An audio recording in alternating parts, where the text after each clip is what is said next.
बहुओं की स्थिति वह है घरों में। उस बहू ने कहा महाराज बहुत पीड़ा होती है हमें भी, हम भी परिवार छोड़ के आए हैं, हम भी इस घर को अपनाते हैं, लेकिन इस घर ने हमें आज तक अपनाया नहीं। क्या होता, क्या फर्क पड़ता है?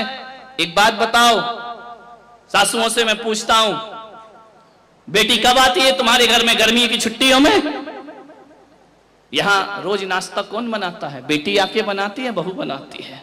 बहू बनाती है ना। रसोई कौन बनाती है? बहू बनाती है। चलो नौकरानी होगी, निर्देश तो बहू देती है ना, देखती है ना। बीमार हो जाओ तो बहू आके पूछती है, बीमार हो जाओ तो दवाई भले झुंझला के दे, गुस्से से दे, देगी बहू ही, पड़ोसिन देने वाली नहीं है। ध्यान रखना, कुछ भी करेगी, तकलीफ हो, दुख हो, संकट हो, बहू ही साथ में आती है। बेमन से आए या मन से आए, साथ तो बहू ही देती है ना। सुबह से उठती है, तुम्हारी व्यवस्था करती है, नाश्ता बनाती है, खाना बनाती है। एक बात ध्यान रखो, आप ईमानदारी से बताना, एक संत की सभा में बैठे हैं, बहू ज्यादा काम करती है या बेटी ज्यादा काम करती? ईमानदारी से बताना। बहू ज्यादा काम करती है ना, तो उसके बाद भी बेटी प्यारी क्यों लगती है, बहू प्यारी क्यों नहीं लगती है? वह उससे ज्यादा काम करती है, उससे ज्यादा ख्याल रखती है। बेटी तो 4 दिन को आती है, बहू जीवन भर साथ रहा करती है। एक बात याद रखना, भारतीय संस्कृति में किसी भी बेटी को लक्ष्मी नहीं कहा जाता है, बल्कि बहू को लक्ष्मी कह करके बुलाया जाता है। ध्यान रखना, किसी बेटी को किसी ने लक्ष्मी कहा है? कन्या भले कह दिया जाए, लेकिन लक्ष्मी का रूप नहीं दिया जाता है। रक्षा बंधन पर बेटी की जरूरत पड़ती है, लेकिन दीपावली जब आती है तो बेटी की नहीं, हाथों में दीप लिए हुए बहू शोभा दिया करती है। दीपावली तो बहू की हुआ करती है, दीप जलाती है। रक्षाबंधन पे तो राखी बांधकर चली जाएगी, मिठाई खाएगी, कुछ पैसे भी ले जाएगी। ध्यान रखना, कमर साहब आएंगे, खाएंगे, मजे लेंगे, लास्ट में बोल देंगे मजा नहीं आया, धत तेरे की, मर गए कर करके, उनने कह दिया मजा नहीं आया। बहू तो घर में ही रहती है ना, बहू तो लक्ष्मी है ना। आज तक किसी बेटी की आरती किसी मां ने नहीं उतारी होगी, लेकिन बहू जब घर में आती है तो सास को दीप लेकर उसकी आरती उतारना पड़ती है। बहू मंगल है, बहू शुभ है, बहू लक्ष्मी का रूप है, बहू सरस्वती का रूप है। जब वह बहू घर में आती है, तुम्हारे वंश को अंश प्रदान करती है, और जब उन्हें संस्कारित करती है तो यही बहू सरस्वती का रूप हो जाया करती है। ध्यान रखिए, और यही बहू लक्ष्मी का रूप हो जाती। बहुओं को लात मारना यानी लक्ष्मी को लात मारना के समान पाप हुआ करता है। ध्यान रखिए, बहुएं तो घर की शोभा होती है, प्राण होती है। बहुएं ना हो तो तुम्हें कोई दादी कहने वाला नहीं मिलेगा, तरस जाओगी। ध्यान रखना, नानी में तो ना ना ना ना ना ना लिखा है, दादी में तो दे दे दे दे दे लिखा हुआ है। मानिए, जितने भी रिश्ते हैं, आज तुम्हारा छोटा बेटा चाचा कहला रहा है तो बहू की वजह से, आज तुम ससुर जी कहला रहे हो तो बहू की वजह से, और आज तुम सासू मां कहला रही हो तो ये रिश्ते तुमने नहीं, उस बहू ने आकर तुम्हें रिश्ते दिए हैं। और तुम्हारे वंश के अंश को यदि बढ़ाया है तो बहू ने बढ़ाया है, किसी बेटी ने तुम्हारे वंश को आगे नहीं। बहू ध्यान रखना, कितनी भी पूजा कर लेना, 1 घंटा पूजा करना मंदिर में, स्वाध्याय करना, सामायिक करना, माला फेरना, भगवान महावीर ने कहा है शरीर और आत्मा में भेद करोगी तो सम्यक दृष्टि हो जाओगी, और बहू और बेटी में भेद करोगी तो मिथ्या दृष्टि हो जाओगी। ध्यान रखना, बहू बेटियों में भेद की रेखा मत खींचिए। कितना भी प्रवचन सुन लो, कितनी भी समाज सेवा कर लो, कितना भी धर्म कर लो, यदि बहू से नफरत करती हो तो आपकी पूजा पाठ सब एक पाखंड है, एक ढोंग है। कुछ नहीं होने वाला, इससे कोई कायाकल्प होने वाला नहीं है। ये पूजाएं तुम्हें स्वर्ग नहीं भेज सकती हैं, ये पूजाएं तुम्हें मोक्ष नहीं ले जा सकती हैं। कितना भी कर लेना, समाज में बड़ी बड़ी माला पहनने से कोई महान नहीं हुआ करता है। हर एक बात याद रखना, ये समाज की मालाएं कोई हकीकत की नहीं हुआ करती हैं, 80% तो धोखेबाजी हुआ करती है। आपसे मैं निवेदन करना चाहता हूं, समाज के सम्मान में कोई व्यक्ति महान नहीं होता है, अपने घर में जो सम्मान पाता है वो दुनिया में महान हुआ करता है। अपनी बहू की नजरों में उठी हो क्या? अपने परिवार की नजरों में अच्छे बने हैं क्या? नहीं बनते हैं। दुनिया की नजरों में महान बन जाओ, कोई कीमत नहीं हुआ करती है। अपने घर की नजरों में ऊपर उठने का प्रयास करिए। मानिए,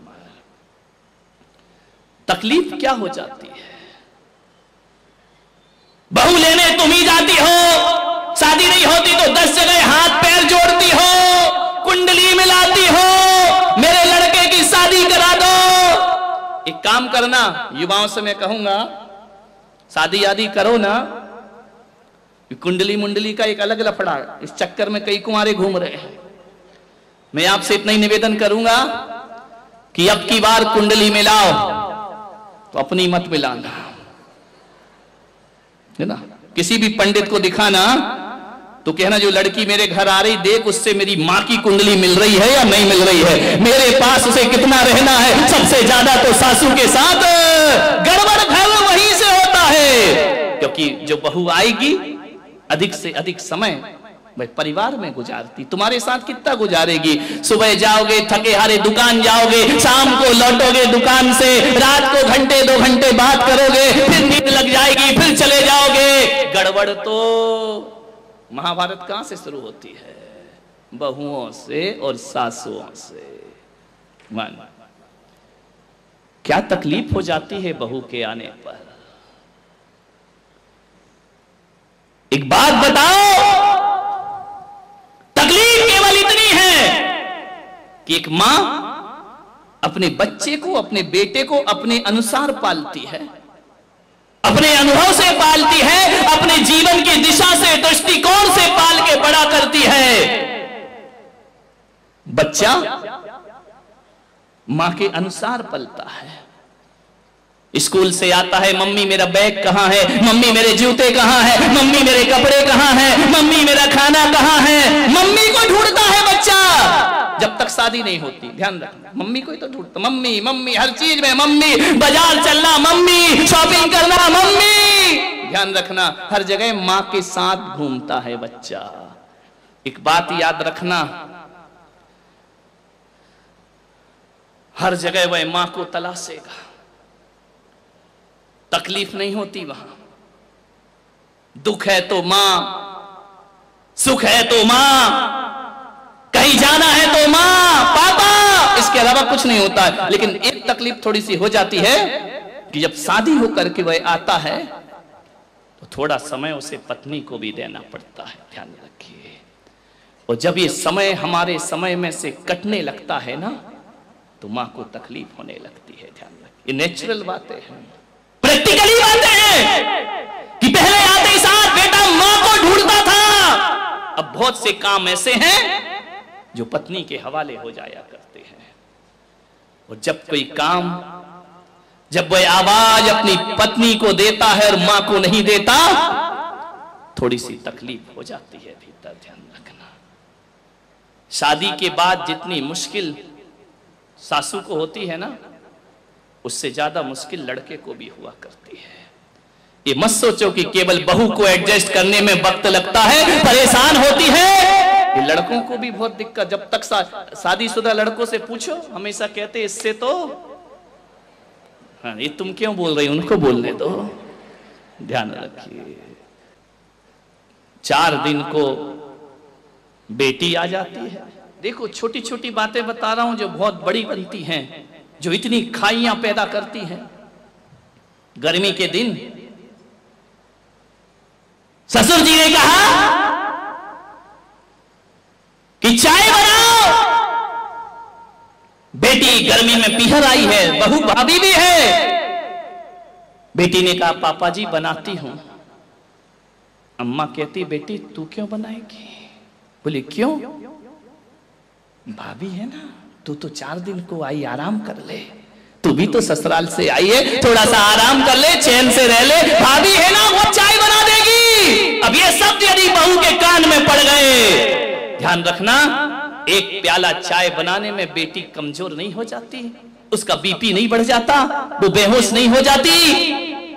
ध्यान रखना, एक प्याला चाय में कोई बहुत बड़ी मेहनत का काम नहीं था, लेकिन जब कोई सास ये शब्द बोलती है ना कि तू आराम कर, भाभी बनाएगी, ध्यान रखना, एक प्याला चाय ने तुम्हारे दिलों की दूरियां बढ़ा दी। ध्यान रखिए, छलनी हो जाता है उस बहू का सीना।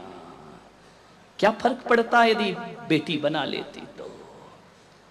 और मैं तो इन बेटियों से भी हाथ जोड़ के निवेदन करता हूं, 4 दिन को आई हो, पीहर में आग लगा के मत जाओ। ध्यान रखिए, आधी आग तो ये लोग भी लगाती हैं।